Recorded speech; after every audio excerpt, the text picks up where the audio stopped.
I first understood that the old world was disappearing on an autumn morning when Thorvald Ketilsson forgot the name of the man who had buried his mother at sea, and though it may seem a small thing now, a loose thread in a cloak already worn thin by weather and years, I knew in that moment that something larger than one old man's memory had begun to fail among us. We were sitting outside my house at Haukadalur, where the grass sloped down toward the river and the smoke from the cooking fire drifted low beneath the turf roof before rising in a pale ribbon into the cold blue air, and Thorvald had been telling the same story he had told for as long as I had known him, the story of the Western Crossing, the story of the third night when the sea turned black as hammered iron and the stars vanished and the women tied the children to the mast with strips of wool so they would not be swept overboard if the ship rolled too far. He had told it many times at winter feasts, and once to my sons when they were small, and once to a priest from the south who wrote nothing down because he said such tales were better carried in the breath of men than scratched into calfskin, which I thought foolish even then, though I did not say so. But that morning, Thorvald came to the part where his mother, already fevered from the voyage and wrapped in a cloak stiff with salt, asked whether the shipmaster could see land yet, and then he stopped with his mouth half open and his hand resting on the carved head of his walking stick, and his eyes went wandering past me toward the low hills, as if the missing name might be standing somewhere out there among the sheep. He frowned, and the frown deepened, and after a while he said, "There was a man with red hands. He was kind to her. He spoke to her as if she were his own kin." Then he looked at me with shame in his face and said, "I cannot remember what he was called." I told him it did not matter, because that is what men say when something matters very much and they do not know how to touch it without causing pain, but the words tasted false in my mouth before they had even left it. The name did matter. It mattered because the man with red hands had existed, because he had stood on a wet deck in a storm somewhere between Norway and this unfinished island, because he had bent over a dying woman and given her comfort when comfort was the only wealth left aboard that ship, and because now, after all these years, he was slipping into darkness for a second time. First, the sea had taken his footprints from the deck. Then age had taken his name from Thorvald. Soon death would take Thorvald too, and after that there would be no one living who could say that such a man had ever drawn breath beneath the sky. I looked at my own hands then, spotted and stiffened by years, hands that had once cut driftwood, hauled stone, held reins, buried 2 daughters, blessed 3 grandchildren, and struck one man in anger so hard that I still saw his tooth in the mud sometimes when sleep would not come, and I understood with a clarity that frightened me that we had been careless with the dead. We had been too busy surviving to remember them properly. We had crossed the sea, raised halls from turf and timber, drained fields, fought over grazing land, recited lineages, made marriages, made enemies, made laws, made more children than the land sometimes seemed willing to feed. And all the while the first stories had remained inside the oldest among us like embers under ash. We warmed ourselves by them when we wished, but we did not guard them, and now the ash was thick and the embers were going out. I was not young when this knowledge came to me. A young man believes that memory is a thing stored safely in the world, as solid as a boundary stone or a mountain ridge, and that whatever is important will remain important without his labor. An old man knows better. An old man knows that a farm can vanish beneath sand, that a law can be reshaped by a stronger voice, that a grave mound can lose its marker, that a son can stop speaking his father's stories because his own sons are impatient for other tales. I had seen all this by then. I had seen men who arrived with nothing but a knife and a cow become chieftains whose grandsons pretended they had always belonged to greatness. I had seen thralls freed and their children speak proudly of bloodlines they had invented from scraps. I had seen women who held entire households together through famine, remembered only as somebody's wife, while men who did little beyond owning horses had their names repeated as if Odin himself had carved them into stone. I had seen the first clearings become estates, the first desperate huts become halls, the first arguments over hayfields become judgments recited at assemblies by men who had not yet been born when those fields were claimed. And I had begun to fear that Iceland, this hard, bright island that had once seemed too empty to forget anything, was becoming like every other place men settle, full of noise, full of pride, full of graves whose occupants were slowly being misnamed. That evening, after Thorvald had gone home with his grandson walking beside him, I took down the small wooden chest where I kept the few things I had carried from Norway. My father's whetstone, a broken bronze clasp that had belonged to my mother, a strip of sailcloth from the ship that brought us west, and a little bundle of scratched tablets I had once used for counting sheep and debts. I set them on the table, and my wife, Sigridur, watched me without speaking. She had lived long enough with me to know when a thought had taken hold and would not easily be shaken loose. The firelight moved along her face, finding the lines there gently, and I remember thinking that no skald would ever make a song about the way she had kept us alive in our second winter, when the hay went moldy and the lambs died, and I grew so thin with worry that my belt wrapped almost twice around me. No skald would remember how she had traded her mother's silver pin for barley, or how she had sat awake through the night warming our youngest son against her body while the wind drove snow through the seams of the wall. Men had already made songs about voyages, killings, bargains, and feasts. They made fewer songs about the woman who noticed the roof beginning to sag before it collapsed, or the old neighbor who lent a cow and asked for nothing back, or the boy who walked 6 miles over frozen ground to fetch help for a woman in childbirth. Yet these too were the settlement of Iceland. These, perhaps more than the grander things, were the settlement of Iceland. "What are you looking for?" Sigridur asked me at last. "The beginning," I said. She gave a small laugh, not unkindly. "At your age?" "Especially at my age." She was quiet after that, and I untied the bundle of tablets, though I already knew they were not enough. A few marks in wax, a few tallies of sheep, a note about a debt owed by a man dead 15 years, nothing that could hold a life. The stories I wanted were too large for such scraps and too fragile for trust alone. I needed skin, ink, time, and the patience to listen without correcting the shape of another person's grief. I needed to become less of a man and more of a vessel, though I did not yet have those words for it. I only knew that somebody had to begin gathering what remained before the winter took more voices from us. Not the famous stories only, not merely the tale of Ingolfur casting his high seat pillars into the sea, or the naming of bays, or the first claims of land by men whose descendants now argued loudly at the Althing. Those stories had already grown hard around themselves, polished by repetition until every man thought he knew them. I wanted the smaller truths beneath them, the tired faces, the bad weather, the doubt, the quarrels over food, the fear of waking and finding no familiar mountain on the horizon. The silence after land was sighted when no one yet knew whether salvation had appeared or only another place to die. The next morning I went first to the shed where we kept the old harness and tools, because it seemed foolish to begin with people before I had learned whether I still possessed the discipline to preserve anything at all. I took a strip of old hide, scraped it as clean as I could, stretched it badly, cursed my own clumsiness, and by midday had made something so poor that any monk would have laughed to see it. Still, I sharpened a reed, mixed soot with a little fish glue, and wrote the name I feared losing most. Audur. Not the famous Audur whose name some men speak with reverence, but my mother's sister Audur, who crossed with us and died before the first hay was cut, a woman with cracked hands and a voice low enough to quiet frightened children. I wrote her name slowly, each mark a small defiance against the dark.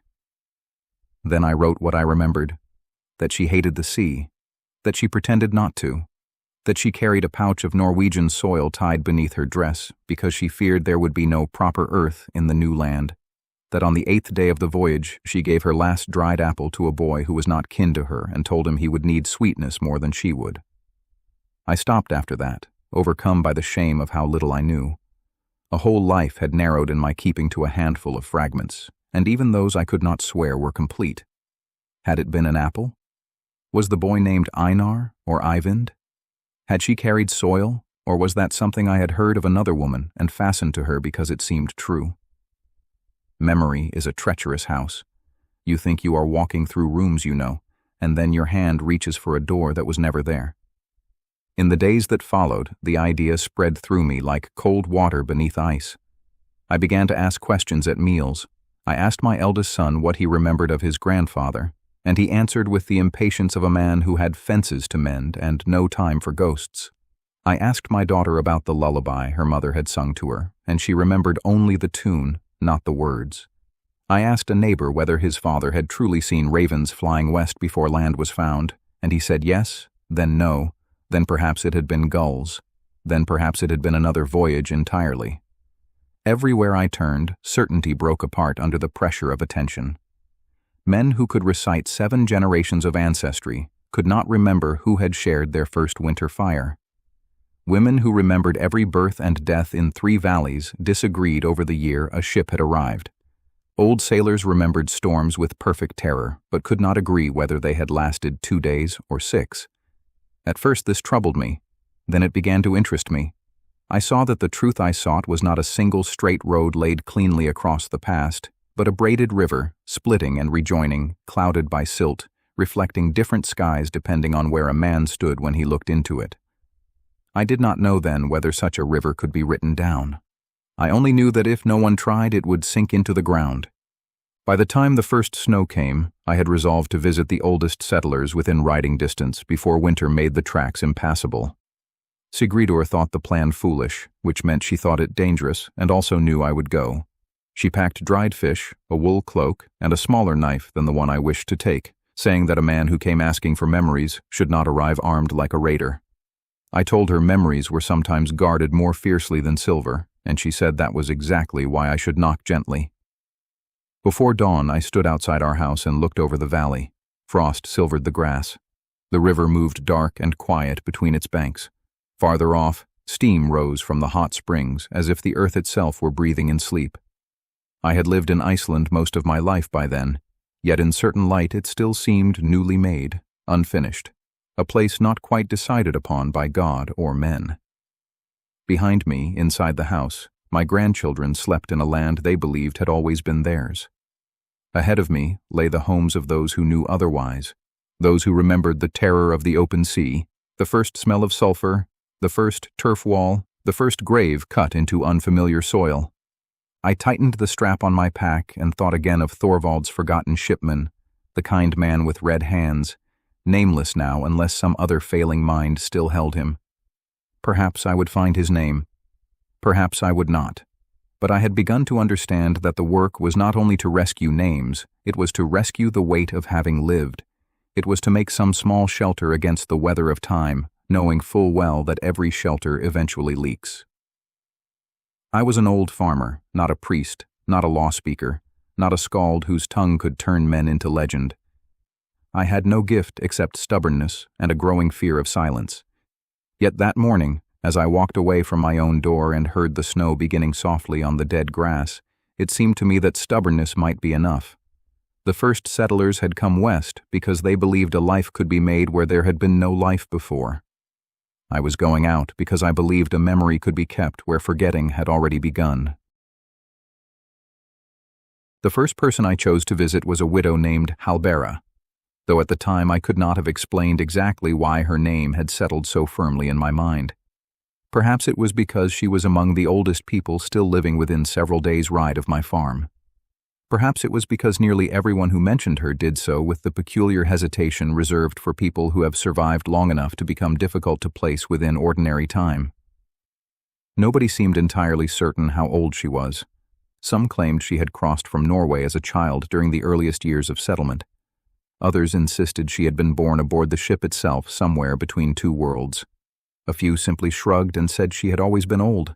Whatever the truth, she had lived long enough to watch Iceland transform from an uncertain frontier into a homeland, and I had begun to suspect that those who had witnessed such transformations carried treasures far greater than silver. The journey to her valley took 2 days, and during those 2 days I found myself thinking less about the stories I hoped to gather and more about the nature of memory itself. Autumn had settled across the island. The mountains wore fresh snow along their upper ridges while the lower valleys still held patches of fading green. Clouds moved swiftly across the sky, changing the character of the landscape from hour to hour. One moment the land seemed welcoming, bright and almost gentle beneath the sunlight. The next it appeared ancient and forbidding beneath curtains of rain drifting in from the sea. I had crossed many of these routes throughout my life, yet I was struck by how impossible it was to remember any place exactly as it had been. Every recollection seemed to borrow something from the present. The valley I remembered from youth was not the valley before me now. The mountains had not changed, but I had. The same might be true of every story I hoped to collect. Perhaps memory was less a chest of preserved treasures than a fire continually rebuilt from old coals and fresh wood. Halbera's farm stood alone near the end of a narrow valley sheltered by steep hills darkened with ancient lava flows. The buildings appeared almost to grow from the earth itself. Turf roofs blended seamlessly into the surrounding grass. Stone walls leaned gently beneath decades of wind. Smoke drifted lazily from a chimney opening and dissolved into the cool afternoon air. There was nothing impressive about the place. No carved gateposts, no signs of wealth, no indication that anyone beyond a few neighboring farmers would ever think to visit. Yet as I approached, I felt the strange sensation that I was arriving somewhere important. Not important in the way chieftains' halls were important, but important in the way an old well becomes important during a drought. Halbera answered the door herself. Time had curved her body nearly in half, but there was nothing weak about her presence. Her eyes were clear and watchful, the eyes of someone who had spent a lifetime measuring people before deciding whether they deserved her attention. She looked me over from head to foot and immediately informed me that I was farther from home than a sensible old man ought to be. When I replied that others had offered the same opinion, she observed that perhaps I should have listened to them. It was not an unkind remark. In fact, it was delivered with such perfect certainty that I found myself smiling despite the long ride. Inside, her home was warm and comfortable in the way only old Icelandic homes can be. The air smelled of peat smoke, wool, fish, and age. Not decay, but age. The accumulated presence of decades. Every object seemed to have earned its place. Nothing appeared unnecessary. We shared a meal before I explained my purpose, and when I finally told her about my growing fear that the memories of the first settlers were disappearing, she listened without interruption. She simply watched me while I spoke, occasionally nodding, occasionally staring into the fire, saying nothing until I had finished entirely. Then she remained silent for so long that I wondered whether she intended to answer at all. Eventually, she said something that stayed with me for the remainder of the journey and for many years afterward. She said that people always believed they were preserving the past when in truth they were usually rebuilding it. At first I thought she meant to criticize my efforts, but the more we talked, the more I understood her meaning. Memory was not a storehouse. It was a conversation between the present and the vanished. Every recollection carried traces of both. Every story was shaped not only by what had happened, but by who was remembering it and why. Later that afternoon, she brought out a small wooden chest from a corner of the room. The chest itself looked ancient, its iron fittings blackened with rust and its wood polished smooth by generations of handling. When she opened it, she carefully removed a cloth bundle wrapped in faded linen. She untied the bundle with surprising gentleness and revealed something that at first seemed entirely ordinary. It was simply a handful of dark soil. Yet the moment she explained what it was, the room seemed to change around us. Her mother, she told me, had carried that soil all the way from Norway. For a long time I simply stared at it. It was astonishing how much meaning could reside in something so small. Her mother had gathered the earth from her father's farm shortly before the voyage west. She had carried it aboard the ship and protected it throughout the crossing. She had brought it ashore in Iceland and kept it beside her for the rest of her life. When I asked why she had never scattered it, Halbera smiled sadly and explained that her mother had always believed she would return home one day. Her father had looked westward and seen possibility. Her mother had looked westward and seen exile. Both had sailed on the same ship. Both had landed upon the same shore, yet they had arrived in entirely different worlds. As the afternoon passed, Halbera spoke about those early years in a way I had never heard before. The stories recited at feasts and assemblies usually emphasized courage, ambition, and triumph. They described explorers claiming new lands and determined settlers building prosperous farms. Halbera remembered something else. She remembered fear. She remembered seasickness so severe that grown men wept openly.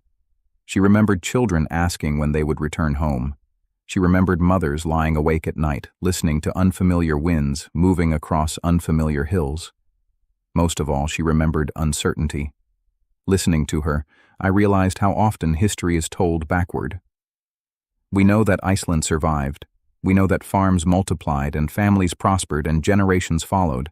Because we know the ending, we imagine that the people living through those first years somehow knew it as well. Halbera assured me they did not. The settlers, she said, had no certainty that they would survive. They possessed no guarantee that crops would grow or livestock would endure the winters. They had no assurance that the land itself would welcome them. Many arrived carrying equal portions of hope and regret. Some never stopped longing for the places they had left behind. Others embraced the new island immediately. Most existed somewhere between those two conditions, suspended between memory and possibility. The settlement of Iceland, she insisted, was not a march toward destiny. It was a gamble undertaken by ordinary people who often doubted their own decisions. As evening settled outside and darkness gathered beyond the walls, Hallbera shared a memory she claimed never to have spoken aloud beyond her own family. During the voyage west, an elderly shepherd named Bjorn had died quietly in his sleep. He possessed no wealth, no title, no notable lineage. He was simply an old man who had boarded a ship seeking a future he would never see. The crew wrapped his body in sailcloth and lowered him into the sea. There was no priest, no grave marker, no monument. As the body disappeared beneath the waves, a woman aboard the ship began singing an old farm song. Others gradually joined her. The song continued long after the sea had swallowed the dead man from sight. What struck me most about the story was not the death itself, but what followed. When I asked Hallbera what had become of Bjorn's descendants, she told me he had none. When I asked where he had come from, she could not remember. When I asked whether anyone else still spoke his name, she simply shook her head. Lying awake beside the fire that night, I found myself thinking about that shepherd more than any chieftain or explorer whose story I had ever heard. Without Hallbera, Bjorn would already have vanished completely. No descendants carried his memory, no records preserved his existence, no saga celebrated his deeds.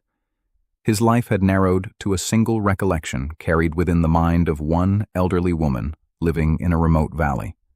Once she died, he would disappear entirely. Yet because she had spoken his name aloud that afternoon, he lived again for a little while longer. Not forever. Perhaps not even for another generation, but long enough to remind me that history is built as much from forgotten shepherds as from famous leaders. The following morning, before I departed, Hallbera surprised me by placing the cloth bundle of Norwegian soil into my hands. I protested immediately. Such an object belonged with her family, not with a wandering collector of stories. Yet she insisted. Her mother, she explained, had carried the soil for more than 60 years because she believed part of her remained behind in Norway. Only near the end of her life had she finally understood that home was no longer the place she had left. Home was the place where her children had grown, where her husband had died, where her grandchildren played, and where she herself would one day rest beneath the earth. She had crossed an ocean believing she had lost her homeland. In truth, she had spent a lifetime creating a new one. As I rode away later that morning beneath gathering snow clouds, the small bundle rested inside my pack. It weighed almost nothing, yet it seemed heavier than many treasures I had carried. I had left home hoping to gather stories of settlement. Instead, I had discovered something far more complicated. Iceland had not been built solely by adventurers chasing freedom or opportunity. It had also been built by people carrying grief, uncertainty, homesickness, and loss. The island existed because thousands of ordinary lives had balanced those burdens against hope and continued forward anyway. For the first time, I began to suspect that the true history of Iceland might not be found in the great events everyone remembered, but in the quiet sacrifices that almost nobody did. I returned home from Hallbera's valley carrying far more than the small bundle of Norwegian soil tucked carefully inside my pack. The soil itself occupied almost no space, yet the thoughts it had stirred seemed to follow me like unseen companions along every mile of the journey. For several days afterward, I found myself unable to settle into ordinary work. I would begin repairing a fence and suddenly find my mind wandering toward the image of Hallbera's mother, preserving a handful of foreign earth for most of her life. I would sit down to supper and find myself wondering how many similar treasures had already been lost. Not treasures of silver or gold, but treasures of memory. Small pieces of human experience that had survived only because someone had carried them carefully through the years. Once I began noticing such things, I saw them everywhere. Every elderly face seemed to contain a library. Every conversation felt like a doorway into a room that might soon be permanently locked. The urgency I had felt when Thorvald forgot the name of the kind shipman with red hands only deepened. The island was aging. The first generation was nearly gone. Soon the settlement itself would belong entirely to people who had never seen Norway and never crossed the sea. It was during those restless weeks that I heard about Eirik Sigmundsson, a man living near the northern coast whose memory remained remarkably intact despite his advanced age. Unlike Halbera, who remembered people and emotions with extraordinary clarity, Eirik was said to remember events, distances, directions, weather. He possessed the sort of mind sailors admire because it notices details that others overlook. Several neighbors told me that Eirik could still describe storms from 50 years earlier more accurately than younger men could describe yesterday's weather. One farmer claimed that Eirik remembered every ship that had arrived in their district during the previous 3 decades. Another swore that he could identify individual years by recalling the pattern of sea ice along the northern coast. Whether these stories were entirely true hardly mattered. If even half were accurate, he was exactly the sort of person I hoped to find. The journey north took nearly a week. Winter was approaching steadily now. The days had shortened. Frost lingered longer each morning. The mountains appeared sharper beneath the lowering sun, as though the entire island were preparing itself for the long darkness ahead. Traveling alone provided ample opportunity for reflection, and as I rode I found myself considering something Halbera had said. People often imagine they are preserving the past when they are actually rebuilding it. The more I thought about those words, the more unsettling they became. What if the stories I gathered were already altered beyond recognition? What if every memory contained not only truth but also years of quiet reshaping? A man remembers one detail and forgets another. A story told 100 times gradually settles into its most satisfying form. Embarrassments are softened. Triumphs become clearer. Doubts disappear entirely. Perhaps what I was collecting was not history at all, but the way history survives inside human beings. Yet the more I considered the problem, the less it troubled me. After all, memory was never meant to function as a ledger. Its purpose was not perfect accuracy. Its purpose was continuity. Memory allowed the dead to remain in conversation with the living. Even imperfectly remembered lives still cast shadows forward through time. I found Eirik living near a small bay where the sea pressed endlessly against black volcanic cliffs. His farm stood exposed to the northern winds, and I wondered immediately why anyone would choose such a location. The place seemed permanently engaged in a struggle against weather. The grass grew low. The trees, such as they were, crouched close to the ground as though attempting to avoid notice. Yet the sea itself possessed a fierce beauty. Long gray swells rolled in from the horizon and broke against the rocks in white explosions of foam. Gulls wheeled overhead. Beyond the bay stretched open water reaching all the way to worlds unknown. Eirik greeted me cautiously. He was taller than I expected and carried himself with the stiff posture of a man whose body had endured decades of hard labor. His hair was entirely white, but his eyes remained bright and alert. He reminded me immediately of certain old sea captains I had known in my youth, men who never truly stop scanning the horizon even after they leave the water. When I explained my purpose, he listened patiently, then invited me inside without comment. Only later did I understand that he had already decided whether I was worth speaking to before I finished my first sentence.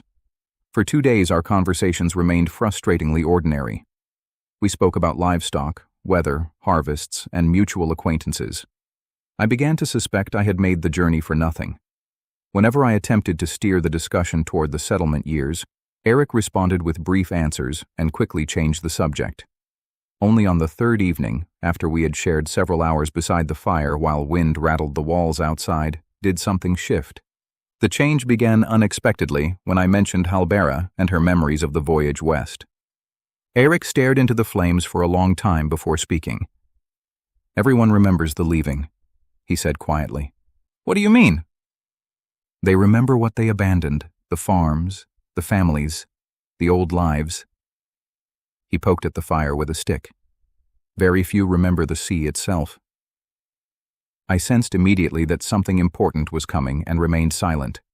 For a while only the sound of burning wood filled the room. Then Eirik began talking. Not about settlements or farms or famous men. About a storm. The story emerged slowly at first, as though he were stepping carefully into dangerous water. Yet once it began, the years seemed to fall away from him. His voice strengthened. Details surfaced effortlessly. The room around us disappeared. He told me about the crossing west. Not the entire voyage, one storm. A single storm. Yet as he described it, I understood that the storm had become the center around which all other memories revolved. For 5 days, he said, they saw no sun. The sea rose higher than any of them had imagined possible. Waves towered above the ship like moving cliffs. The sky disappeared entirely. Day and night became indistinguishable. Men bailed water until their hands bled. Children screamed from fear and exhaustion. Several passengers became convinced the world itself was ending. One woman spent an entire night reciting prayers without pause. Another attempted to throw herself overboard because she believed sea spirits were calling her home. A mast cracked. 2 sheep were swept away. A barrel of food vanished into the darkness. Every few hours, someone would ask whether the storm was weakening. Every few hours, the answer remained the same. No. Listening to him, I realized that most settlement stories begin upon arrival because arrival offers structure and purpose. Arrival allows events to make sense. But for those trapped aboard that ship, the future Iceland did not yet exist. They were suspended between worlds. Norway had vanished behind them. Iceland remained undiscovered ahead. Their entire reality consisted of darkness, water, and uncertainty. "What kept people going?" I asked. Eric smiled faintly. "Nothing heroic." "No?" "We were terrified." He looked toward the wall as though seeing the storm there. "Most people imagine courage means feeling no fear." "What does it mean?" "Continuing anyway." The simplicity of the answer struck me. For years, I had listened to stories celebrating bold explorers and fearless settlers, yet Eric described something far more recognizable, not fearlessness, endurance. As the night deepened, he continued recounting details with astonishing precision. He remembered where people sat aboard the ship. He remembered arguments over water rations. He remembered a child named Kettle who lost a carved wooden toy overboard and cried for hours afterward. He remembered a dog that refused food for 3 days. He remembered a woman whose hair turned noticeably gray during the voyage. Some memories seemed almost impossibly small, yet they fascinated me. The longer he spoke, the more I understood that history often survives through details that serve no obvious purpose. Great events can be summarized easily. A ship sailed west. A settlement was established. A farm was built. Such facts are useful, but they rarely feel alive. Life reveals itself in the smaller observations. A child mourning a toy. A frightened dog. Gray hair appearing during a storm. Near midnight, Eric finally told me why he remembered that particular storm so clearly. Until then, he had spoken about everyone aboard. Only then did he speak about himself. During the 4th night, he confessed, he had become convinced he would die, not eventually, not someday, that night. He had climbed onto the deck to help secure a damaged sail. A wave struck the ship. He lost his footing and was thrown across the deck. For a brief moment, he found himself hanging over the side, supported only by one arm hooked through a length of rope. Beneath him was black water. Above him was black sky. He could see nothing else. Not the ship, not the crew, not even his own hand. He remembered thinking that this was how the world ended. Not with glory, not with revelation, simply with cold darkness. Someone pulled him back aboard. To this day, he did not know who. The rescuer vanished into the chaos before he could even see their face. "I owe my life to a person whose name I never learned," he said. The room grew quiet. Immediately I thought of Thorvald's forgotten shipman, the kind man with red hands. Another unnamed figure standing at the edge of memory. How many such people existed? How many lives had altered the course of other lives without leaving any record behind? The question lingered between us long after the conversation ended. Later, lying awake beneath heavy blankets while the wind howled outside, I found myself imagining that unknown rescuer. Somewhere aboard that storm-tossed ship, a person had reached out in darkness and saved a stranger. The act itself had lasted only seconds, yet because of it, Eric survived. Because Eric survived, children and grandchildren were born. Farms were built. Entire branches of history emerged.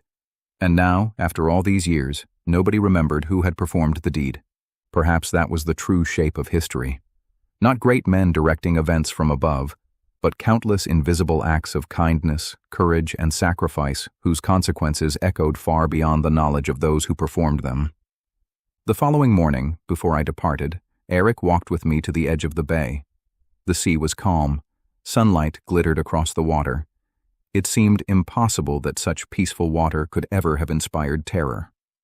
As if sensing my thoughts, Eric looked out toward the horizon and said something I wrote down immediately. The sea never changes, only the stories we tell about surviving it. For a long moment we stood together watching the waves. Then I mounted my horse and began the journey home. Behind me remained an old man who remembered a storm. Ahead of me waited countless others whose memories were still hidden. And somewhere, perhaps already gone forever, was the name of the person who reached into darkness and pulled Eirik back aboard the ship. By the time I returned from the northern coast, winter had settled firmly across the island. Snow covered the higher ground, and every morning the valleys emerged beneath pale light that seemed to belong more to memory than to the present world. The rivers moved slower. The livestock clustered close to shelter. Smoke rose from farmhouses throughout the district in thin gray columns that often remained suspended beneath the cold air long after dawn. There is a particular stillness that arrives with an Icelandic winter, a silence so complete that even ordinary sounds acquire unusual weight. The creak of a door, the bark of a distant dog, the striking of an axe against frozen wood, each seems somehow larger than itself. During those months, when darkness occupied most of the day and travel became difficult, people naturally turned inward. Families gathered around fires. Stories were told. Old memories surfaced. It was, I realized, the perfect season for the work I had begun. Yet it was also the season that frightened me most. Winter has always been the ally of forgetting. Not because memories disappear more quickly during cold weather, but because old people do. Every spring brings fresh lambs and green grass and the illusion that life is endlessly renewing itself. Winter offers no such comfort. Winter is honest. It reminds us that every generation eventually surrenders its place. During the months after my visit with Eirik, I attended 3 funerals. None surprised anyone. All involved elderly men and women who had lived long lives and died peacefully in their sleep. Yet as I stood among neighbors gathered around frozen graves, I found myself thinking less about death than about disappearance. Each burial seemed to close another library. Entire worlds of experience vanished beneath the earth. The dead carried voices nobody else possessed. They remembered faces no living person would ever see again. They knew stories that had never been told outside their families. And now those stories were gone. One funeral in particular remained with me. The deceased was a woman named Ragna who had lived nearly 80 years. I had known her only slightly. She was not famous, wealthy, or politically important. She had raised children, managed a farm, survived hardships, and become old. In other words, she had lived the kind of life most people live. Yet during the gathering after her burial, I found myself listening carefully as her children and grandchildren shared memories. At first the stories came easily. Someone remembered her laughter. Someone else recalled her skill at weaving. Another remembered how she could identify approaching visitors simply by the sound of their footsteps outside the house. The room warmed with recollection. Faces softened. Voices brightened. Then something unexpected happened. The stories began running out, not all at once. Gradually. Someone repeated a memory that had already been told. Another offered a shorter version of an earlier story. A silence appeared. Then another. For the first time, everyone seemed to realize that there would never be any new memories of Ragna. The supply was fixed, finite. Whatever remained now existed only within those present. Once they were gone, most of it would disappear as well.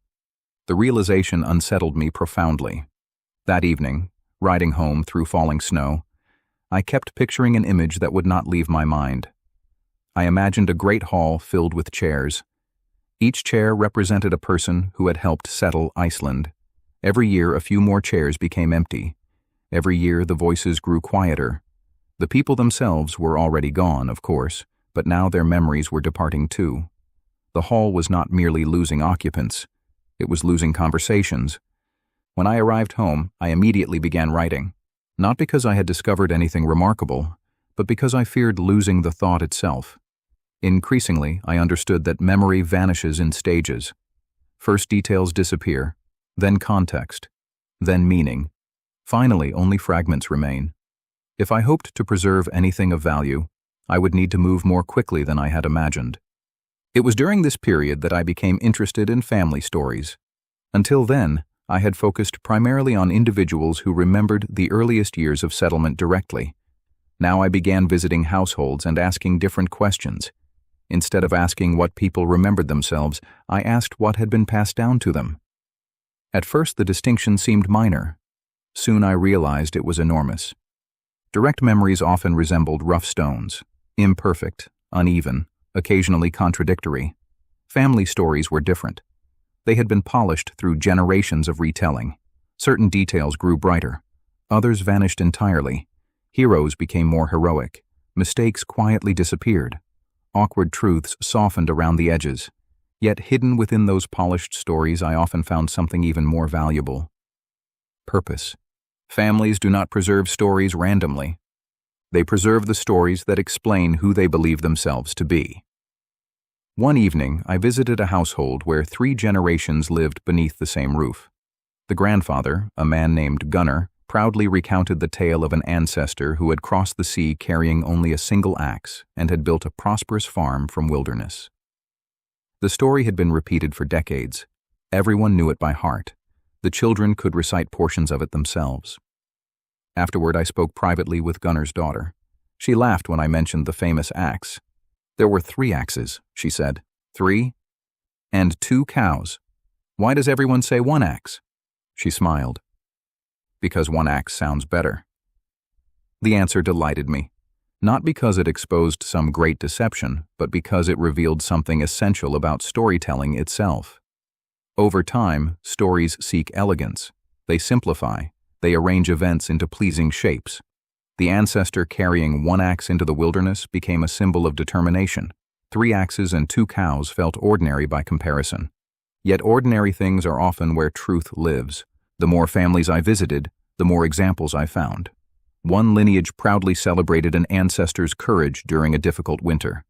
Eventually, I discovered that the original story had been less about courage and more about stubbornness. Another family honored a woman remembered for exceptional wisdom. Her descendants quietly admitted she had actually been famous for speaking her mind without regard for consequences. The difference seemed small, but it fascinated me. Every generation edits the past slightly, not maliciously, not deliberately, simply because people naturally shape memories into forms they can carry forward. The greatest surprise came from my own household. One particularly cold evening, while snow drifted against the walls and wind rattled the roof overhead, I gathered my family around the fire and asked a simple question. "What stories do you tell about me when I am not present?" The room erupted in laughter. My grandchildren immediately began recounting minor incidents I had completely forgotten. One remembered the time I fell into a river while trying to impress visiting neighbors. Another recalled how I once spent half a day searching for a knife that was hanging from my own belt. My sons contributed stories that painted me as equal parts hardworking and foolish. My daughters remembered entirely different events. Listening to them, I experienced an unsettling sensation. I was hearing my own life transformed into family history while I was still alive. Several stories were accurate, several were exaggerated, a few were entirely wrong, yet all of them revealed something about how my family saw me. Not who I believed myself to be, who they believed me to be. For the first time, I understood that none of us truly control the stories that survive us. We contribute to them, we influence them, but eventually they belong to others. Long after we are gone, descendants will sit beside fires and describe people they never met. Some details will remain accurate. Others will drift. New meanings will emerge. Old complexities will vanish. The realization should perhaps have troubled me. Instead, I found it comforting. Perfection had never been possible. No record could preserve every thought, every conversation, every contradiction. Human beings were too complicated for that. The goal was not accuracy alone. The goal was continuity. To remain part of the conversation a little longer. Several weeks later, I attended another funeral. This time, the deceased was a man named Bjorn, who had reached nearly 90 years of age. During the gathering afterward, people shared stories much as they had at Ragna's funeral. Yet because of my recent reflections, I listened differently. I paid attention not only to what people remembered, but to what they chose not to remember. Certain events appeared repeatedly, others never surfaced at all. At one point, Bjorn's grandson remarked that his grandfather had always seemed old. The room laughed. Then an elderly neighbor quietly said something that silenced everyone. There was a time when he wasn't. No profound wisdom followed, no elaborate speech. Just those words. There was a time when he wasn't. The simplicity struck me with extraordinary force. Every elderly person had once been young. Every wrinkled face had once stared nervously toward an uncertain future. Every ancestor had once been someone's child. Somewhere beneath the accumulated years remained the young settlers who had stepped ashore in Iceland and wondered whether they had made a terrible mistake. That night, as I sat alone beside the fire after my family had gone to sleep, I opened my growing collection of notes. Names filled the pages now. Hallbera, Erik, Thorvald, Ragna, Bjorn. Farmers, shepherds, sailors, mothers, widows, children. Some famous, most forgotten. I thought again of the imaginary hall filled with chairs. More chairs were empty now. More would become empty before winter ended. Yet perhaps the work was not entirely hopeless. Perhaps each story recorded was a chair reclaimed, not permanently. Nothing human lasts permanently. But long enough for another generation to sit down and listen. Long enough for a forgotten voice to speak once more. Outside, snow continued falling across the dark landscape. The farms of the valley slept beneath the winter sky. Somewhere beyond the mountains, the sea rolled endlessly against the shore, just as it had during the first years of settlement. Somewhere beneath the frozen ground rested those who had crossed that sea. Their voices had grown faint.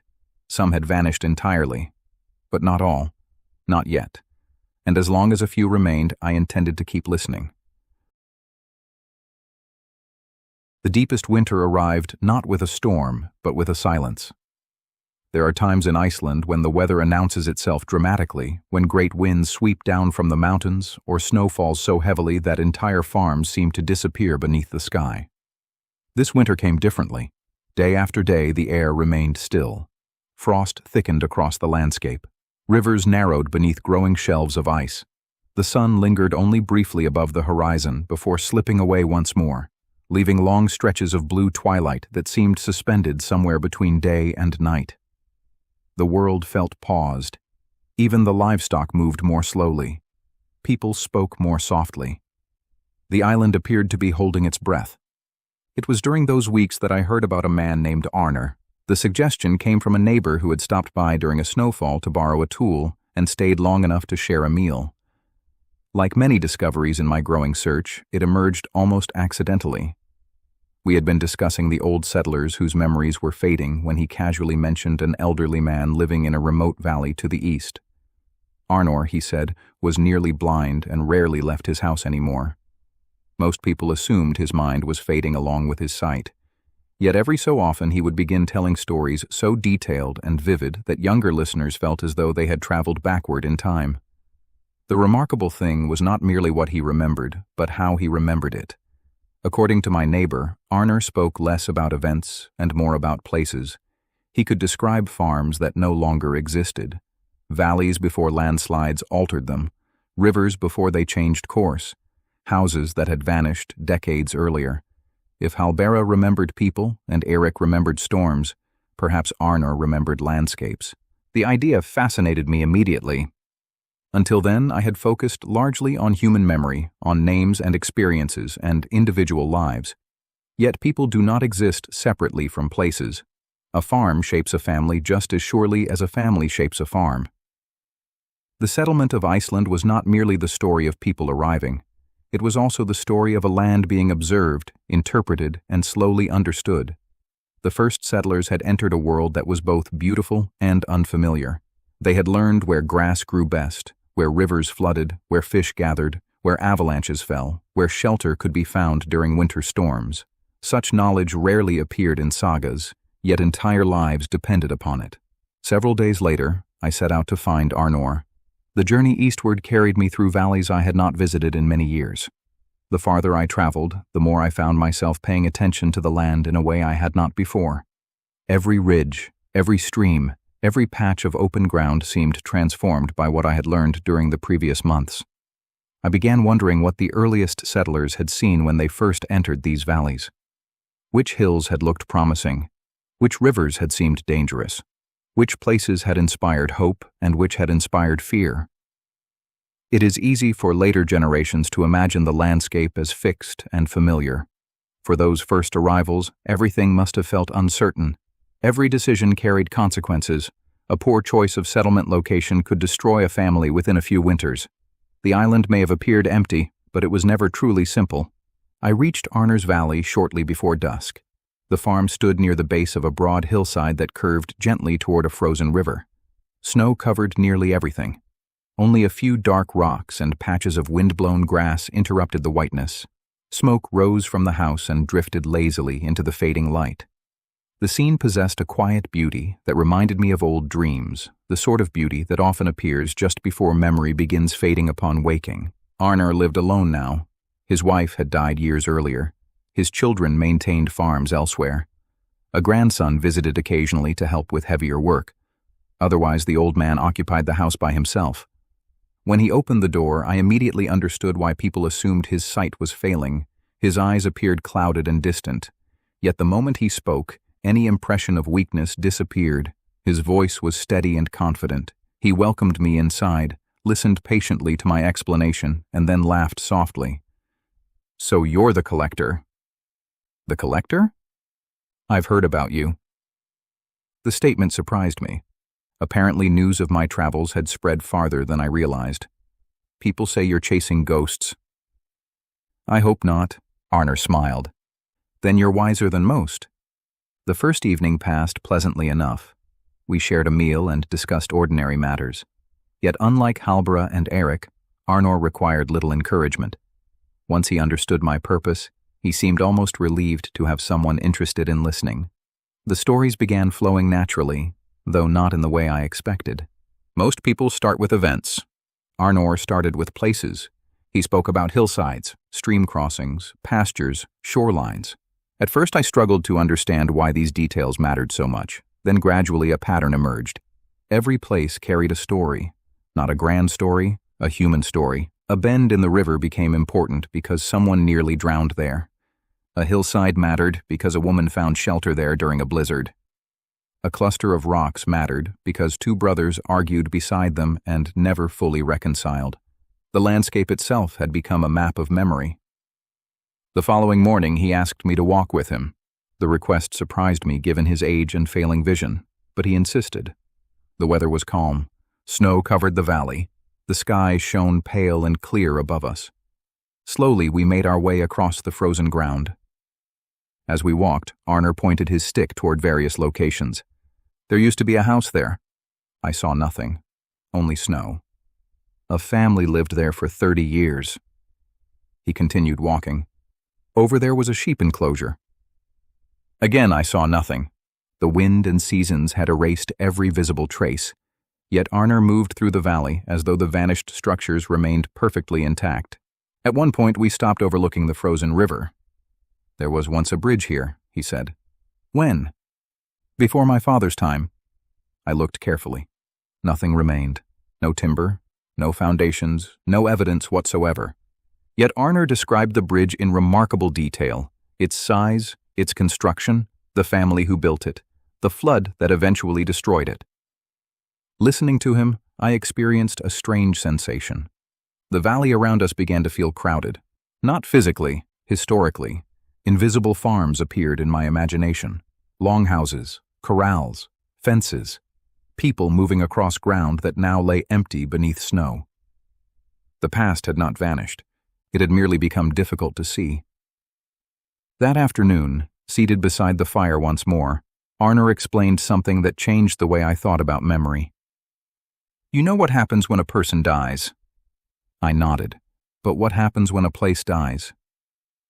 The question caught me off guard. I had never considered it.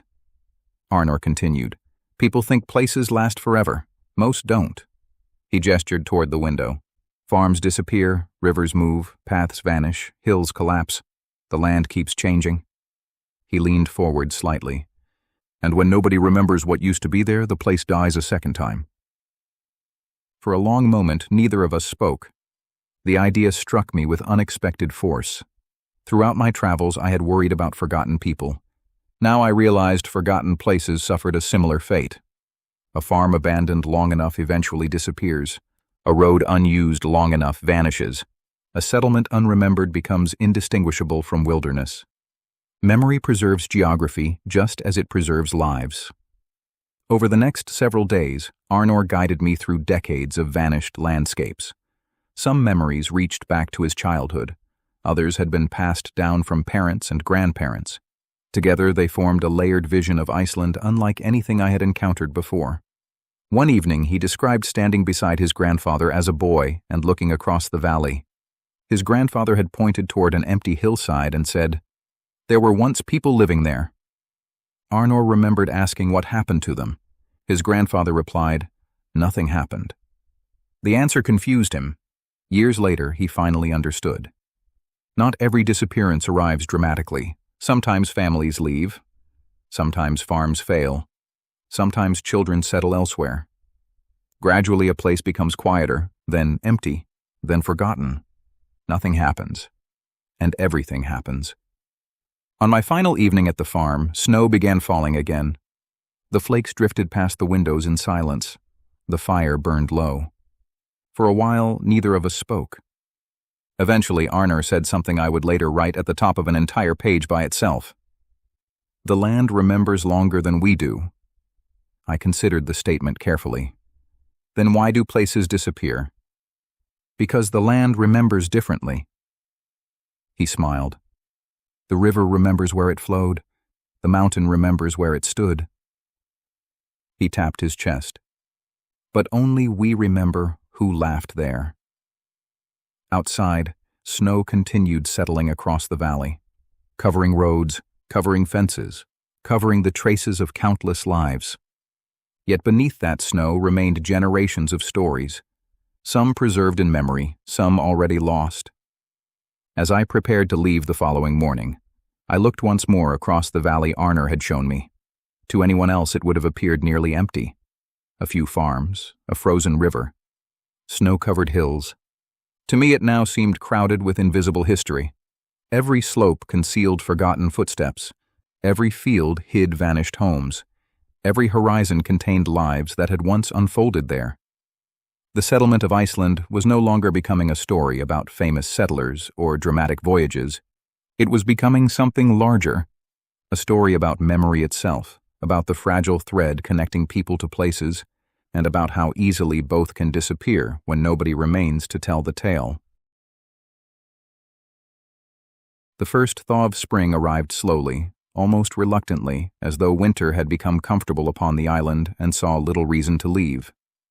Day by day the snow retreated from the lower valleys. Small streams emerged from beneath ice. Patches of dark earth appeared along south-facing slopes where sunlight lingered longest. The sheep grew restless. Birds returned. Everywhere there were signs of renewal, yet I found myself thinking increasingly about endings. The work I had begun months earlier had changed the way I looked at nearly everything. I could no longer pass a farm without wondering who had lived there before its current occupants. I could no longer hear a familiar family name without asking how much of the original story remained attached to it. Even the landscape itself seemed transformed. Beneath every visible layer of the present, I sensed older layers resting quietly below, waiting for someone to remember they had once existed. By now my collection of notes had grown substantial. The chest beside my bed contained stacks of carefully bundled pages filled with names, conversations, recollections, and observations gathered from every corner of the district. Yet the more I recorded, the more I became aware of a troubling pattern. Certain people appeared repeatedly. Their names surfaced in story after story. Chieftains, ship captains, wealthy farmers, men whose descendants still held influence. They moved through memory like great stones visible above the surface of a river. Around them flowed countless smaller lives that appeared only briefly before vanishing from sight. At first, I accepted this as natural. Important people leave larger footprints. But the longer I worked, the more dissatisfied I became with that explanation. Every farm I visited had been built not only by leaders, but by laborers. Every voyage had depended upon ordinary sailors. Every settlement required shepherds, servants, wives, children, craftsmen, and neighbors. The famous names remained visible because they had been repeated. The others disappeared because no one repeated them. Yet surely their lives had mattered just as much to those who lived beside them. The realization came sharply one evening while I was reviewing my notes from Hallbera. I found the passage describing the shepherd Bjorn who had died during the voyage west. His life occupied only a few lines on the page, no descendants, no known relatives, no recorded accomplishments, merely a name and a death at sea. Yet, as I stared at those few lines, I felt an unexpected sense of responsibility. Without Hallbera, Bjorn would have vanished completely. Without my notes, Hallbera's memory of him might vanish as well. The chain connecting him to the living world had become frighteningly thin. I began wondering how many other such chains had already broken. A few days later, I traveled to visit a law speaker named Kettle, who lived several valleys to the south. Unlike most of the people I had interviewed, Kettle was not especially old. His value lay elsewhere. For nearly 30 years, he had listened to disputes involving land claims, inheritances, marriages, debts, and family histories. If anyone understood how people remembered the past, it would be a man whose work depended upon sorting memory from argument. When I explained my concerns, he listened thoughtfully and then laughed in a way that suggested I had stumbled into a problem far larger than I realized. "You are discovering what every law speaker eventually learns," he told me. "People remember exactly enough history to support their side of an argument." The remark amused me, but it also carried uncomfortable truth. Kettle proceeded to share examples gathered over decades of legal disputes. Two brothers might remember the same conversation entirely differently. Neighboring farms often preserved contradictory versions of the same event. Entire family histories shifted depending upon who was telling them and why. Yet beneath his humor lay something more serious. He explained that whenever a dispute involved property, ancestry, or status, people carefully preserved names. Names carried power. Names established claims. Names justified ownership. As a result, some individuals survived in memory not because they were beloved or admirable, but because they remained useful. "Useful?" I asked. "Of course." He shrugged. "If your great-grandfather claimed a valley, everyone remembers his name. If the man who helped him build his house had no descendants, who remembers him?" The simplicity of the question struck me harder than any speech could have. Who remembers him? The rest of the afternoon passed discussing records, genealogies, and family traditions, but that question remained lodged in my thoughts long after I left. Who remembers him? The unnamed builder, the shepherd, the servant, the widow whose children died young, the fisherman lost before he married, the woman who delivered babies throughout a district yet left no descendants of her own. Entire categories of people seemed to drift toward invisibility as generations passed. The more I considered the matter, the more I noticed evidence everywhere. Several weeks later, I visited a prosperous farm whose owner proudly recited a lineage stretching back nearly to the earliest settlers. The genealogy was impressive. Names flowed confidently from one generation to the next. Fathers, sons, grandfathers, great-grandfathers. Yet while listening, I noticed something peculiar. The women appeared only briefly, often identified merely as someone's daughter or someone's wife. Curious, I began asking questions. Who taught the children? Who managed the household during difficult winters? Who organized food supplies during famines? Who cared for the sick? Gradually, another history emerged beneath the official one. The farm's survival had depended upon women whose names were remembered less clearly than the livestock counts recorded during their lifetimes. That evening I sat beside the fire reflecting upon the difference between history and memory. History seemed to prefer structure. It favored clear lines, important events, and recognizable figures. Memory was messier. Memory wandered. It attached significance to unexpected details.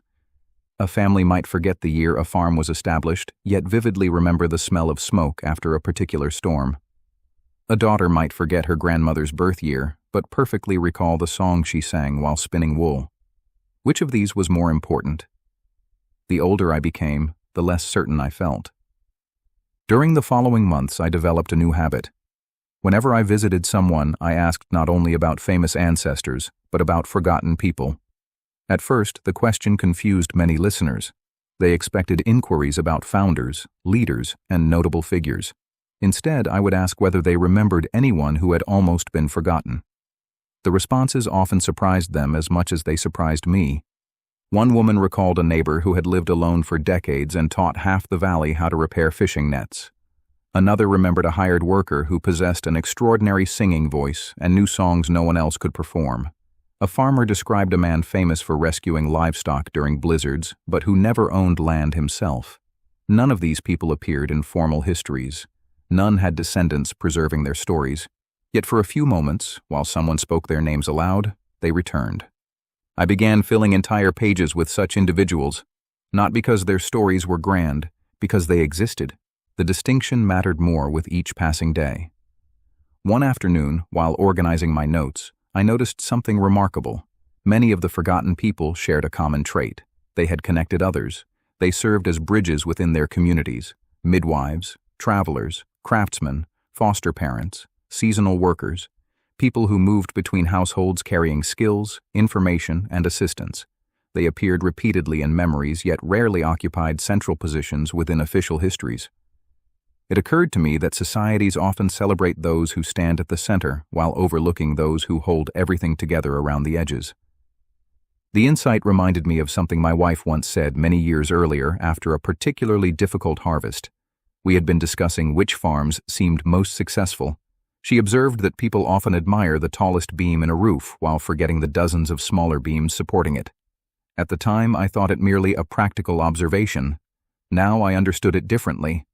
Entire communities survive because of individuals whose contributions become almost invisible through familiarity. Late one evening, as spring rains tapped softly against the roof, I found myself reviewing the names I had gathered. Hundreds now filled the pages before me, some accompanied by detailed stories, others preserved only through brief references. The collection was imperfect, incomplete, full of contradictions. Yet as I read through it, a strange feeling settled over me.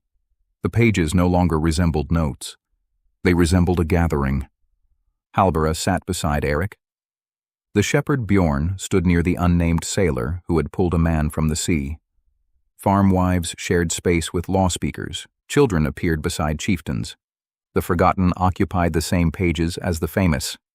For the first time since beginning this work, I felt I understood what I was truly trying to accomplish. I was not building a history. Histories already existed, nor was I preserving facts alone. Facts without people are little more than stones. What I was attempting, however imperfectly, was something closer to companionship across time. I was creating a place where voices might continue speaking after the mouths that formed them had fallen silent. The thought stayed with me long into the night. Outside, rain continued falling across the valley. Somewhere beneath the darkness lay farms old and new, graves remembered and forgotten, stories told and untold. Generations had come and gone upon this island. Many names were already lost forever.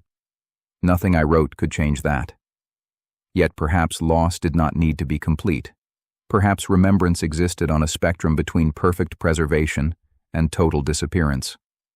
A single surviving sentence could keep a life visible. A single remembered act could prevent a person from vanishing entirely. A single name written carefully onto a page could resist oblivion a little longer. Before extinguishing the lamp, I opened a fresh sheet and wrote a heading across the top.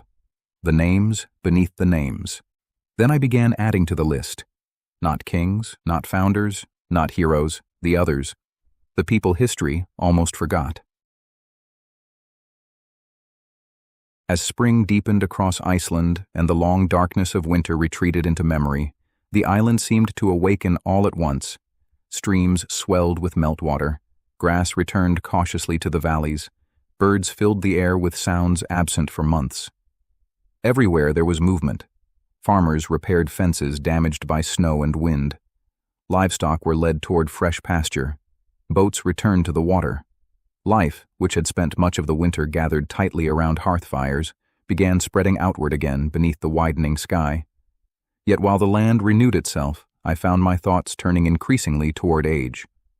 Perhaps it was because so many of the people whose stories I had collected now seemed fragile to me. Or perhaps it was because I had begun noticing how few true witnesses remained. Not storytellers, not descendants. Witnesses. There is a difference. A descendant inherits a story. A witness remembers the moment itself. The distinction had not seemed particularly important when I first began my work. Now it felt enormous. Every month that passed carried away another handful of people who could say, "I was there." Every funeral reduced their number. Every illness narrowed the circle further. Soon the settlement of Iceland would exist entirely in second-hand memory. The voices speaking of those years would belong only to people who had heard about them rather than lived through them. The thought troubled me more than I expected. One morning, while reviewing my notes, I realized that nearly everyone I had visited shared something beyond age. Each possessed a direct line connecting them to the earliest days of the island. Halbera had remembered her mother carrying Norwegian soil across the sea. Eirik had survived the great storm during the crossing. Arnor had preserved entire vanished landscapes within his mind. Their memories reached backward toward the beginning like roots penetrating deep into the earth. Yet those roots were becoming fewer.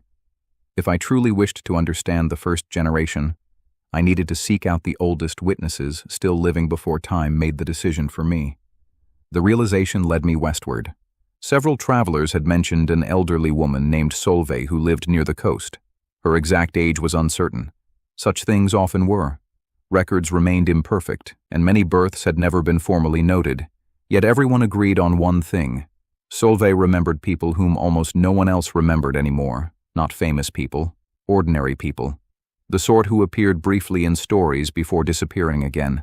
More than once I had heard her described as a keeper of faces. The phrase intrigued me. Most people remember names, some remember events.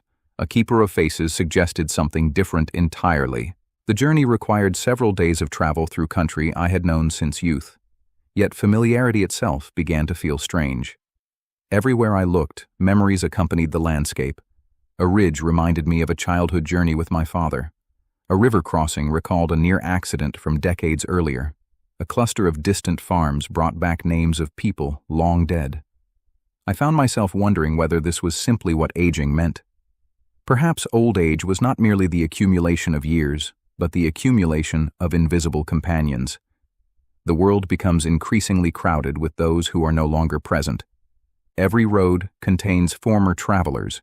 Every room contains former conversations. Every place becomes layered with versions of itself. By the time I reached Solveig's farm, a light rain had begun falling from low gray clouds drifting in from the sea. The farm sat upon a rise overlooking a broad bay where waves rolled steadily toward shore. It was not a large property, nor an especially prosperous one, yet it possessed a quiet dignity that I immediately admired. The buildings were well maintained, stone walls stood straight. Everything suggested care rather than wealth. Someone had spent many years paying attention to small things. Solveig greeted me with surprising energy. I had expected someone frail and withdrawn. Instead, I found a woman whose age seemed concentrated almost entirely in her appearance. Her movements remained deliberate. Her eyes remained sharp. Most striking of all was her attentiveness. From the moment I entered, I had the unsettling sensation that she noticed everything. Not merely what I said, but how I said it. Not merely where I looked, but why. When I explained my work, she listened politely. Then she asked a question nobody else had asked. "Why are you doing this?" The simplicity of the question caught me unprepared. I began offering the explanation I had repeated many times before. The fear of forgotten stories, the disappearance of memories, the desire to preserve what remained. She listened patiently. Then she shook her head. "Those are reasons." I frowned. "Aren't reasons enough?" "No." She smiled gently. "Reasons explain what you're doing. They don't explain why. The conversation lingered with me for days afterward. At the time, however, she simply invited me to stay and promised that if I truly wished to understand the past, I would need to learn something about faces. That evening, we sat beside the fire while rain tapped softly against the roof. I expected stories. Instead, Solveig began describing people, not events. People. The distinction mattered enormously. She spoke about a fisherman whose left eye always narrowed when he was lying. A woman who hummed quietly while thinking. A shepherd who possessed a laugh so infectious that entire rooms would begin laughing before understanding the joke. A farmer who habitually removed his hat whenever discussing serious matters.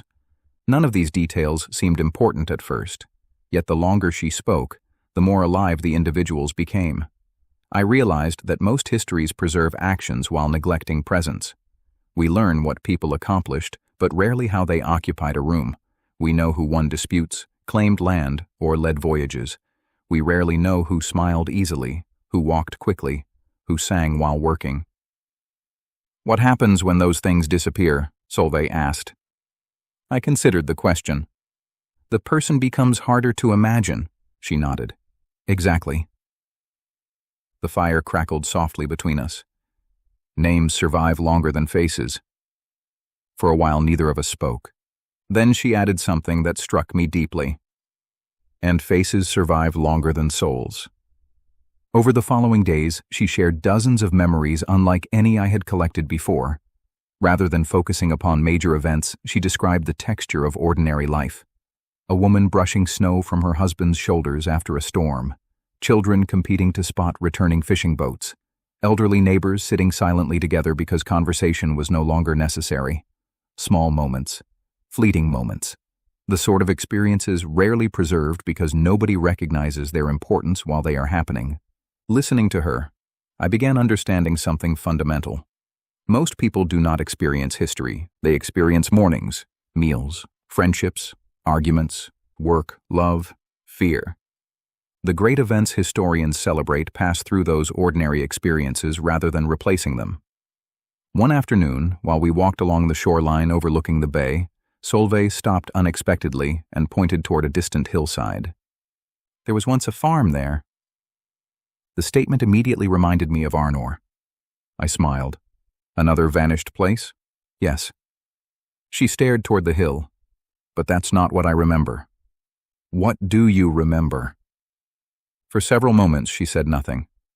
Then she answered quietly, "A woman named Inga." I waited. Solveig continued staring toward the hillside. "She used to wave whenever she saw me." "Every time?" "Every time." The answer seemed almost absurdly simple. Yet I understood immediately why she remembered. Not because Inga had accomplished something extraordinary, because she had been kind. The realization accompanied me throughout the remainder of my stay. History often celebrates significance. Memory frequently celebrates affection. The people most vividly remembered are not always the most important by conventional measures. Sometimes they are simply the ones who made others feel seen. On my final evening, Solveig revealed why she had agreed to speak with me at all. For most of the week she had listened to my questions, observed my notes, and measured my intentions. Only then did she seem satisfied. "The reason matters," she said. I remembered our first conversation. "The reason?" She nodded. "Why are you doing this?"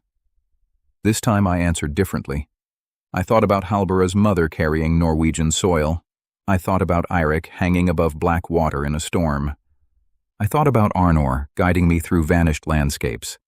I thought about Bjorn the shepherd, the unnamed sailor, the forgotten midwives, the invisible builders, and all the others whose lives balanced precariously between remembrance and disappearance. Finally I said, "Because they were here."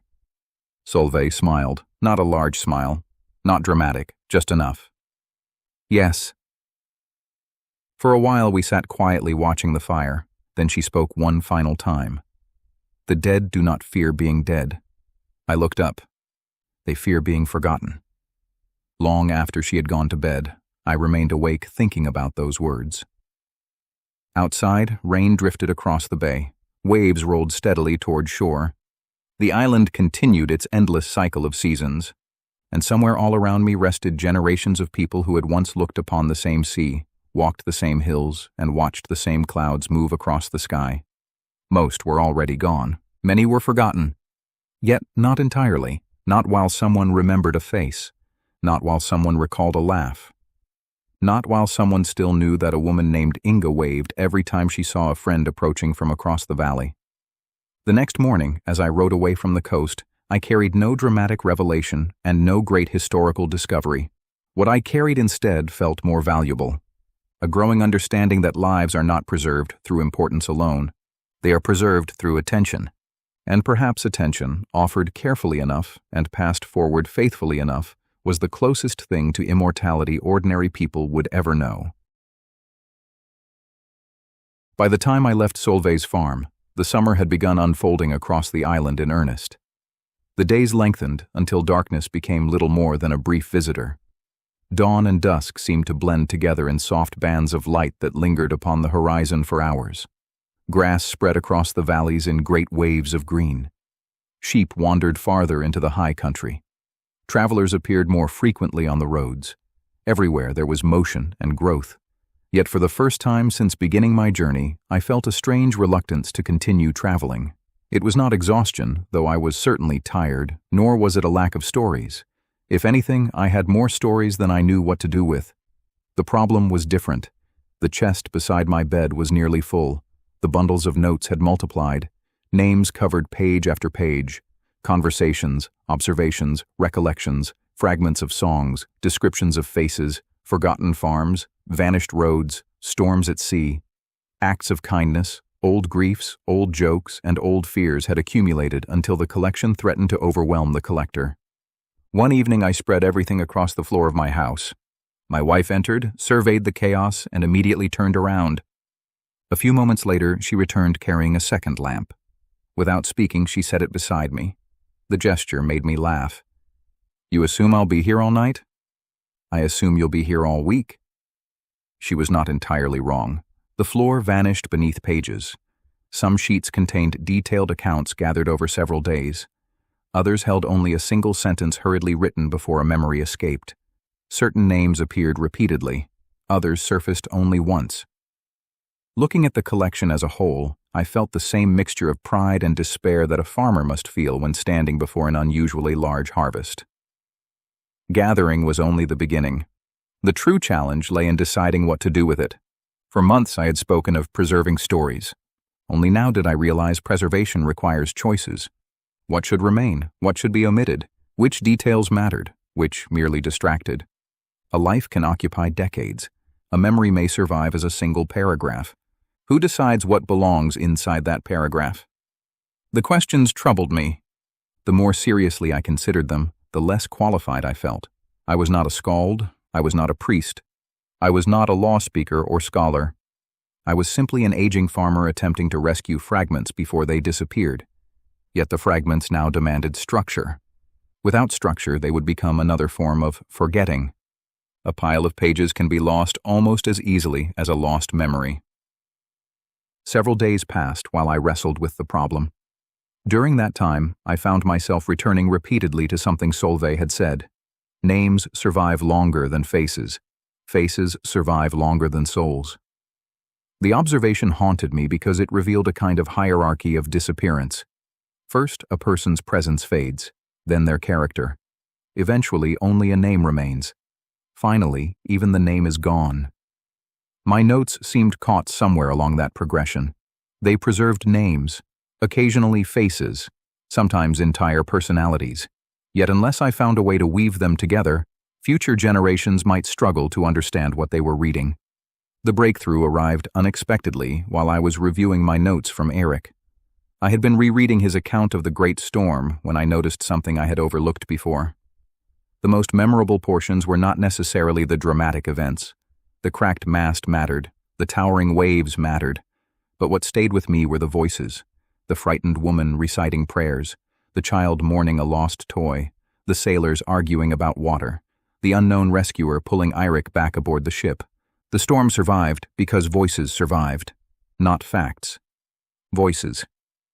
The realization struck with such force that I immediately began gathering pages into new piles, not organized by date, not organized by location, by voice: Halbera's voice, Eric's voice, Arnor's voice, Solveig's voice. The voices of widows, shepherds, sailors, children, mothers, laborers, farmers, and travelers. As the arrangement took shape, something remarkable happened. The collection began breathing. The people emerged. The stories connected. The island itself seemed to rise from the pages. For the first time, I could almost hear them speaking to one another across the years. A week later, I carried several bundles outside and sat beside the river near my farm. Summer sunlight glittered across the water. The current moved steadily over stones that had likely occupied the same positions since before the first settlers arrived. I spent the afternoon reading portions aloud, not because anyone was listening, because I wanted to hear how they sounded. Some passages flowed naturally, others felt lifeless. Certain stories became stronger when spoken, others weakened. Gradually, I understood that I was not writing a history of Iceland's settlement. I was assembling a conversation. The distinction changed everything. Histories often speak from above. They explain. They summarize. They organize. Conversations move differently. They wander, contradict, repeat themselves, reveal unexpected truths. Human memory behaves more like conversation than history. Perhaps the book should as well. The thought remained with me throughout the following weeks. During that period, I traveled less frequently, though I still visited nearby farms whenever opportunities arose. Increasingly, however, people came to me. Word had spread. I had become, somewhat to my embarrassment, the man collecting stories. Travelers arrived carrying memories they feared might otherwise vanish. Elderly neighbors appeared with corrections. Families shared names they wanted preserved. Some contributions were significant, others seemed trivial. I accepted them all. One old fisherman spent an hour describing a dog that accompanied boats along the coast for nearly 15 years. A woman arrived specifically to ensure I recorded her grandmother's recipe for preserving fish during lean seasons. A shepherd insisted I write down the location of a spring that had saved several travelers during a difficult winter decades earlier. At first, I wondered whether such details belonged alongside larger stories. Eventually, I stopped wondering. They belonged. Life is built from such things. Entire generations survive because someone remembers where fresh water can be found. Entire communities are shaped by habits, recipes, skills, and customs that rarely appear in formal histories. The longer I listened, the more I became convinced that no memory is truly small to the person carrying it. One afternoon, a young boy arrived with his father. The father wished to share family stories. The boy seemed bored. He sat quietly for nearly an hour while adults discussed ancestors he had never met. Finally, as they prepared to leave, I asked whether he remembered any stories himself. The father laughed. The boy hesitated. Then he told me about his grandfather teaching him how to identify weather by watching seabirds. The story lasted less than a minute, yet afterward the room fell strangely quiet, because everyone present understood something important. The grandfather would not live forever. The boy would. One day he would become the memory. One day someone might ask him what he remembered. The chain would continue. After they left, I sat alone for a long time thinking about inheritance. Most people think of inheritance as land, livestock, tools, or wealth. Yet stories pass between generations just as surely as farms do. Knowledge passes, warnings pass, humor passes, ways of seeing the world pass. The settlement of Iceland itself was, in many ways, one enormous inheritance. Not merely territory inherited from the first settlers, a way of living inherited from them. A way of remembering. As summer approached its height, I finally made a decision regarding the collection. The pages would become a book, not a saga, not a genealogy, not a history, a book of voices. The title appeared suddenly one evening while I sat beside the fire organizing notes. The phrase felt correct immediately, because that was what the collection truly contained. Voices refusing silence. Voices reaching forward through time. Voices speaking not because they were famous, but because they had lived. The decision brought unexpected peace. For months I had worried about preserving everything. Now I understood that preserving everything was impossible. No book could contain an entire people. No memory could contain an entire life. The goal was not completeness. The goal was continuation. To carry the voices a little farther, to give them one more generation, perhaps two, perhaps more.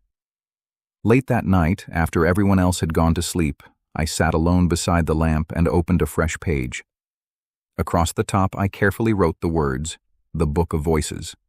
Then I paused. Outside, the river moved through the darkness, the valley slept. The summer sky glowed faintly beyond the window. For a long moment, I simply listened. The house creaked softly. Wind moved through the grass. Water flowed over stone. And somewhere beyond the reach of hearing, beyond the boundaries of memory itself, countless forgotten lives rested in silence. Not entirely silent, not anymore, because their voices were here now, waiting. The summer passed more quickly than any I could remember. Perhaps all summers begin moving faster once a man reaches a certain age. As a child, a season seems large enough to contain an entire lifetime. In old age, it slips away almost before it has properly arrived. The grass grew high and was cut. The sheep were driven into the hills and later gathered again. Travelers came and went. Days of bright sunshine surrendered to days of rain. Gradually, the light began its slow retreat from the horizon. Long evenings returned. Shadows lengthened. Another year, almost unnoticed, moved quietly toward its end. During those months, I devoted most of my energy to the Book of Voices. The work consumed me in ways I had not anticipated. Gathering stories had been difficult. Organizing them proved harder. Every page forced decisions. Every memory raised questions. Some accounts contradicted one another. Some stories existed in 3 or 4 different versions. Others seemed so fragile that I feared touching them at all. More than once I found myself staring at a page for an hour without writing a single word. Yet despite the difficulties, the collection continued growing. The voices strengthened, patterns emerged, connections revealed themselves.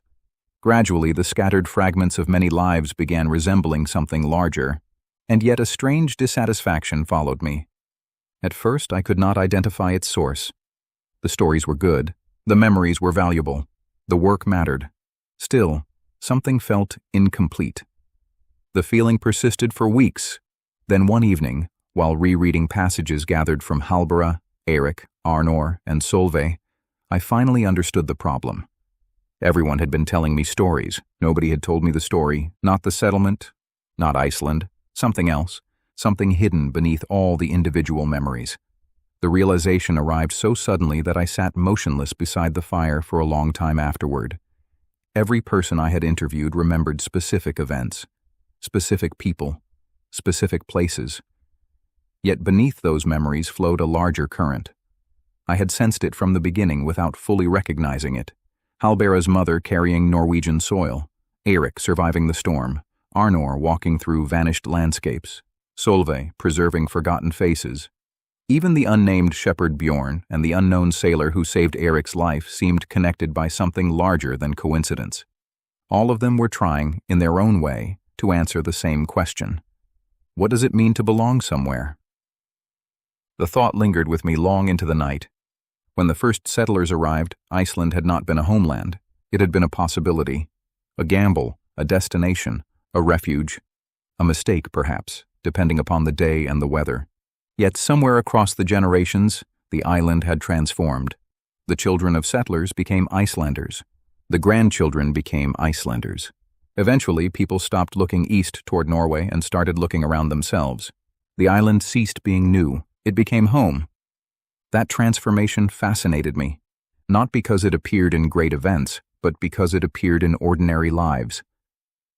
The next morning I began searching through my notes with renewed purpose. This time I was not looking for names. I was looking for belonging. The results surprised me. The theme appeared everywhere.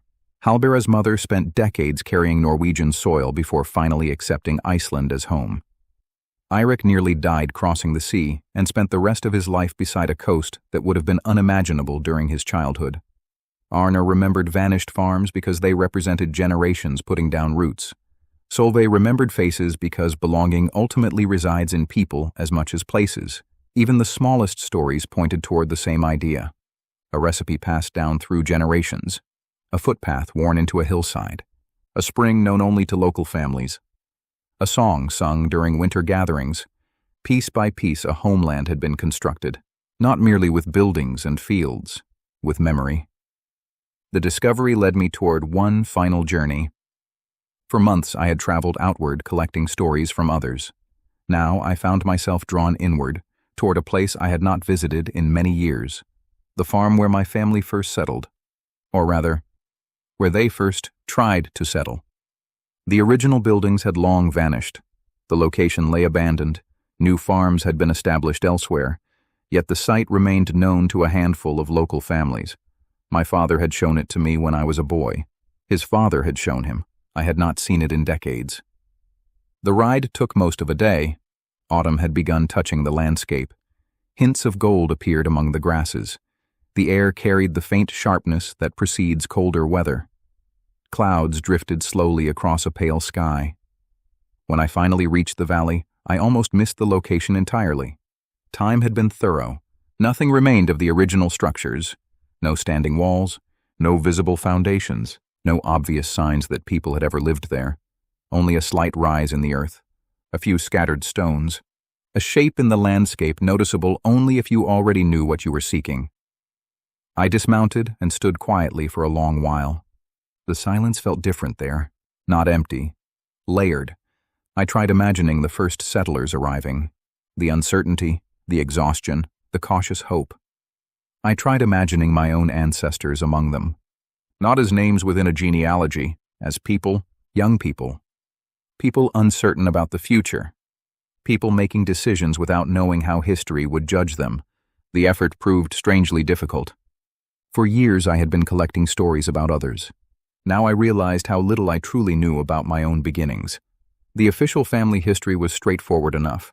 Dates, marriages, land claims, successions. Yet standing there, I wanted something else. I wanted voices. I wanted faces. I wanted the details no genealogy records. What made them laugh? What frightened them? Did they regret leaving Norway? Did they miss familiar mountains? Did they argue about whether settling here had been a mistake? The questions multiplied. The answers remained silent. Eventually, I sat upon one of the scattered stones and opened my notebook. At first I intended to write about the farm. Instead, I found myself writing about absence, not sadness, not loss. Absence. The things no one remembered, the conversations that vanished, the names already gone, the countless details that disappeared before anyone thought to preserve them. For a time, the realization felt discouraging. Then, gradually, another understanding emerged. Perhaps forgetting was not a failure.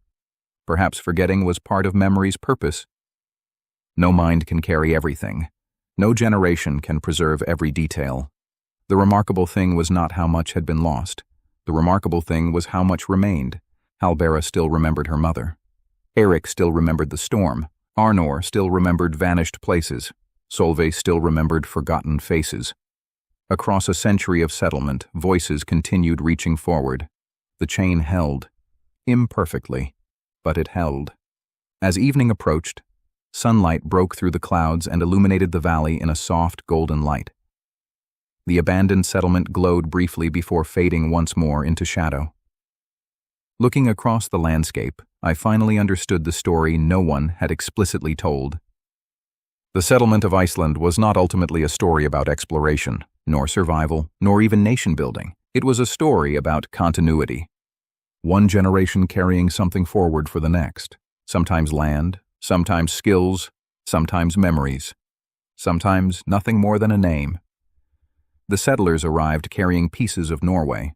Their children carried pieces of them. Their grandchildren carried pieces of both. The chain continued, always changing, never ending. For the first time since beginning the Book of Voices, I felt certain I understood its purpose. Not to defeat forgetting. That battle could never be won. The purpose was simply to participate in the chain, to receive what could still be received, to carry it a little farther, to pass it onward. As darkness settled across the valley, I mounted my horse and began the journey home. Behind me remained the nearly invisible traces of a forgotten farm. Ahead of me waited the final pages of the book. And somewhere between those two places existed the story no one had told directly. The story hidden inside every other story, the story of how strangers become ancestors, and how memory turns a wilderness into a home. The first snow of that autumn arrived during the night. I discovered it at dawn when I opened the door and found the valley transformed. A thin white layer covered the fields, softened the stone walls, and rested lightly upon the roofs of neighboring farms. It was not a heavy snowfall. By afternoon, much of it would melt. Yet standing there in the quiet morning, I felt a peculiar sense of completion. A full year had nearly passed since I first sat beside Thorvald and watched him struggle to remember the name of the kind shipman with red hands. A year of journeys, a year of conversations, a year spent listening to voices that might otherwise have slipped unnoticed into silence. Now winter was returning, and with it came the awareness that my own season of gathering stories was approaching its end. The realization did not bring sadness exactly, it brought perspective. For months, I had chased memories across the island as though enough effort might somehow outrun time itself. I had hurried from valley to valley. I had filled page after page. I had worried constantly about what was being lost. Yet as I stood looking across the snow-covered fields, I found myself thinking less about what had vanished and more about what remained. The distinction seemed important. Human beings often focus upon absence because absence is easier to notice. We see the empty chair, we see the abandoned farm, we see the grave and the missing face. Presence is quieter. Presence hides within habits, traditions, landscapes, and stories. It survives so naturally that we sometimes forget to see it at all. Over the following weeks, I devoted myself almost entirely to the Book of Voices. Travel became less frequent. The weather discouraged long journeys, and in truth, I no longer felt the same urgency to seek additional stories. Not because there were no more stories to find. There would always be more. Every household contained enough memories to fill a book. Every life branched into countless others. No collection could ever be complete. Accepting that fact proved strangely liberating. For the first time, I stopped viewing the project as an attempt to gather everything and began seeing it for what it truly was, a single contribution to an endless conversation. Most mornings I worked beside the fire while daylight slowly crossed the room. Pages surrounded me, notes accumulated in orderly stacks. Sometimes I wrote for hours. Sometimes I spent an entire afternoon rearranging a single section. During those quiet days, I often felt as though I was no longer writing alone. Halbera sat nearby with her bundle of Norwegian soil. Eirik stood upon a storm-tossed deck, staring into darkness. Arnor walked among vanished farms, invisible to everyone except himself. Solveig watched forgotten faces emerge once more from memory. Even the shepherd Bjorn seemed present now, no longer sinking silently into the sea, but standing among the others, his name preserved where once it had nearly disappeared. The voices had become companions, not ghosts, companions. There is a difference. Ghosts belong to the past. Companions travel beside us. One evening, while reviewing the final pages, I noticed something unexpected. Although the book contained hundreds of names, many of the individuals described within it had never met one another. Halbera and Solveig lived generations apart. The shepherd Bjorn died before Arnor's grandfather was born. The unknown sailor who saved Eirik remained nameless, even now. Yet within the pages they occupied the same space. They spoke to one another across time, their stories touched and overlapped. The realization pleased me more than I can properly explain. History often separates people into different eras and generations. Memory tends to gather them together. As winter deepened, visitors continued arriving occasionally. Some brought corrections, others contributed additional memories. A few simply wished to see the growing manuscript for themselves. I welcomed them all. Increasingly, however, I found myself listening rather than writing. Something had changed. The conversations no longer felt like sources for a book. They felt like evidence that the book had already succeeded. The purpose was never merely the pages. The purpose was the act of remembering together. One afternoon, Thorvald visited. His health had declined noticeably during the year. His movements were slower. His hands trembled slightly. Yet his eyes retained their familiar warmth. We sat beside the fire discussing ordinary matters for some time before the conversation drifted naturally toward old stories. At one point, I asked whether he had ever remembered the name of the shipman, the man with red hands, the kind stranger who comforted his mother during the crossing. Thorvald stared into the fire for a long while. Finally, he shook his head. No. The answer carried no frustration, no embarrassment, only acceptance. For several moments, neither of us spoke. Then he smiled. But I remember his face. The words settled gently between us. Not his name. Not where he came from. Not what became of him. Only his face. I found myself thinking immediately of Solveig. Names survive longer than faces. Faces survive longer than souls. Yet perhaps even that was not entirely true. Perhaps what survives longest is kindness. A man whose name had vanished completely still remained present because of a single act performed generations earlier. He had offered comfort to a frightened woman aboard a ship crossing an unknown sea. Nothing more. Yet the memory endured. After Thorvald left, I sat alone for a long time considering the strange paths by which human beings remain visible to one another. We imagine our lives are defined by achievements, possessions, status, or reputation. Perhaps sometimes they are. Yet the stories people carried forward rarely focused upon such things. They remembered kindness, courage, generosity, humor, patience, a shared meal during a difficult winter, a helping hand offered during a storm, a face remembered long after a name was gone. As the final weeks passed, I gradually completed the manuscript. The last pages proved the most difficult, not because I lacked material, but because endings require a kind of honesty. A poor ending pretends certainty where none exists. A good ending acknowledges what remains unresolved. The settlement of Iceland remained unresolved. The people whose stories filled the book remained unresolved. Even memory itself remained unresolved. Nothing was finished. The conversation simply continued. On the final evening before I considered the work complete, I carried the manuscript outside. Snow covered the valley once more. The sky above shimmered with stars. The air was cold enough that each breath emerged as a pale cloud before disappearing into darkness. I stood for a long time, looking across the landscape. Somewhere beyond the hills lay the farms of people I had interviewed. Somewhere beneath the earth rested generations who had built lives here. Somewhere beyond memory itself existed countless others whose names had already vanished. Yet the island remained. The rivers still flowed, the mountains still stood. Children still learned the stories of their grandparents. Neighbors still gathered around winter fires. The chain continued. I thought then about something Arner had said. The land remembers longer than we do. At the time, I believed I understood him. Standing beneath the winter sky, I realized there was more to it. The land remembers through continuity. The rivers continue flowing. The mountains continue standing. Human beings remember differently. We remember through storytelling, through conversation, through the simple act of one person saying to another, "Let me tell you about someone." That, more than anything else, seemed to explain the survival of Iceland. Not merely farms, not merely laws, not merely descendants.